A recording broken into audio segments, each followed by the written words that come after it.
नमस्कार मित्रों, मेरे स्पिरिचुअल कनेक्ट में आप सभी लोगों का हार्दिक अभिनंदन है। मित्रों, आज मैं आप लोगों को अपने भारत देश के जो प्रधानमंत्री हैं माननीय मोदी जी, उनकी उपलब्धियों का, उनकी सद्भावना का, उनके सत्कार्यों का, उनके सत्साहस का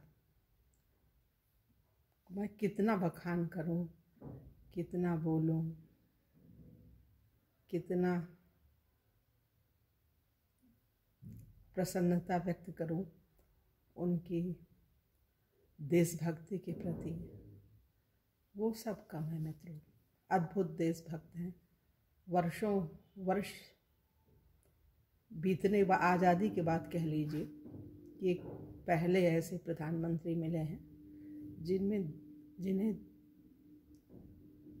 पाकर पूरा देश धन्य है और पूरी मानवता, पूरा विश्व नाच कर रहा है। आज पूरे विश्व को गर्व है, क्योंकि भारतीय हर जगह है। वैसे भी प्रतिभा है आपके अंदर तो बहुतों को अपना अनुयायी स्वतः बना लेती है। आप उसके फॉलोअर हो जाते हो। जो प्रतिभाशाली व्यक्ति होता है, विद्वता, शूरवीरता, दानशीलता, मधुर भाषण, ये चार चीज़ें प्रयास से तो कभी किसी को मिलती नहीं है। जब तक भगवत कृपा होगी नहीं, किसी को मिल ही नहीं सकता। और जो देश की जो विशेष जगहें होती हैं, प्रधानमंत्री हो गए, राष्ट्रपति हो गए, मुख्यमंत्री, या कहीं भी कोई भी डिपार्टमेंटल हेड होता है, हम कहते हैं छोटा सा इंडस्ट्री है, अगर कोई स्टार्टअप अभी शुरू कर रहा है तो उसका जो हेड है तो वो कहीं ना कहीं भगवान ने उसको चुन करके भेजा है, बना करके भेजा है, इसलिए उसके अंदर वो भावना आई है, वो कर रहा है।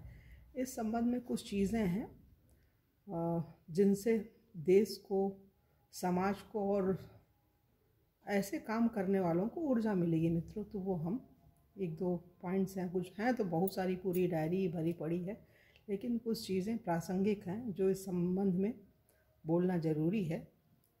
शक्ति का उत्तराधिकारी कोई व्यक्ति नहीं, शक्ति का उत्तराधिकारी कोई व्यक्ति नहीं, वह शक्तिशाली संगठन होता है जो अवतारी सत्ताएं अपने सामने खड़ा कर जाती हैं। कोई पार्टी है तो पार्टी में, जैसे यही बीजेपी को ले लीजिए, 2 मेंबर थे। जब बीजेपी पार्टी बनी तो 2 लोग जीत करके आए थे संसद में। आप सोचिए तो कैसे आज इतना विस्तारित रूप हुआ, कैसे इतनी बड़ी पार्टी पे लोगों ने, जो अच्छे नेता थे अपने, उन्होंने अटल बिहारी वाजपेयी जी, आडवाणी जी, अभी आधुनिक जो अभी का जो भारत देश है, इसमें बीजेपी को आगे ले जाने में योगी मोदी तो हैं ही हैं, सभी लोग हैं, लेकिन ये जो हैं कुछ विशेष हैं। नेता का प्रश्न होता है कि हम आपके लिए क्या करें। बालक बोलता है ना, हमारे लिए आप क्या करोगे, और प्रण बोलता है सब मिल के, युवा कहता है हम अकेले करें, लेकिन नेता कहता है हम आपके लिए क्या। मतलब नेतृत्व क्षमता किसी किसी को देते हैं, तो भगवान ने वो दिया है। आज पार्टी को आगे ले जा रहे हैं तो ये क्या भगवान के द्वारा भेजे गए विशेष दूत हैं, जिनकी की महती आवश्यकता थी आज के समय में। अगर ना होते तो शायद ये देश जो है अच्छा ना, मजबूत ना बन पाता। एक मजबूत नेतृत्व चाहिए देश को, कि चारों तरफ बॉर्डर पे सब दुश्मन बैठे हैं, रोज़ आतंकवादी अपने गंदे कामों से हमारे सैनिकों को मार रहे हैं, है ना। तो ये सब देख के, सुन के बड़ा दुख होता है। अपने सीडीएस विपिन रावत चले गए, तो ऐसे ही इनसे भी महान कोई आए उभर करके। मोदी जी को भगवान अद्भुत क्षमता दें, शक्ति दें, साहस दें, शरीर स्वस्थ रखें, वो काम करें। योगी जी, ये लोग, सभी लोग मिलकर जब संगठित होंगे तो देश आगे जाएगा। और अभी जो विश्वनाथ कॉरिडोर का इन्होंने उद्घाटन किया और रात में 12 बजे के बाद भी पूरे कामों का निरीक्षण किया, अपने काशी को देखे, समझे, तो हमको ये लगा कि वाकई भगवान ने भेजा है इनको बना करके। आज ऐसे ही नेताओं की ज़रूरत है। सिर्फ योगी मोदी ही ना, सारे नेता ऐसे हो जाएं। अगर ऐसे बन जाएंगे, और हर पार्टी की बन जाए, हमें कोई ये नहीं किसी पार्टी विशेष से हमें कुछ नहीं। एक अच्छा मानो तो वो है जो हर जगह सशक्त जो है विपक्ष भी चाहिए। आज हमारा विपक्ष इतना कमज़ोर है, सुनते इस संसद की कार्यवाही चल रही है, हम देखते हैं उसको, सुनते हैं तो दुख होता है। तो होना चाहिए भाई, एक आदमी काम करेगा तो कोई पूर्णता नहीं है। एक सशक्त विपक्ष होगा तो कमियां जो होंगी वो निकाल के बताएगा। तो अभी तो हमें तो नहीं लग रही है, जितना एक संत व्यक्ति बैठा है राजगद्दी पे, इतना अच्छा काम कर रहा है, तो भाई विपक्ष में है लोग, दिखती है, अपने को तो नहीं समझ में आ रहा है।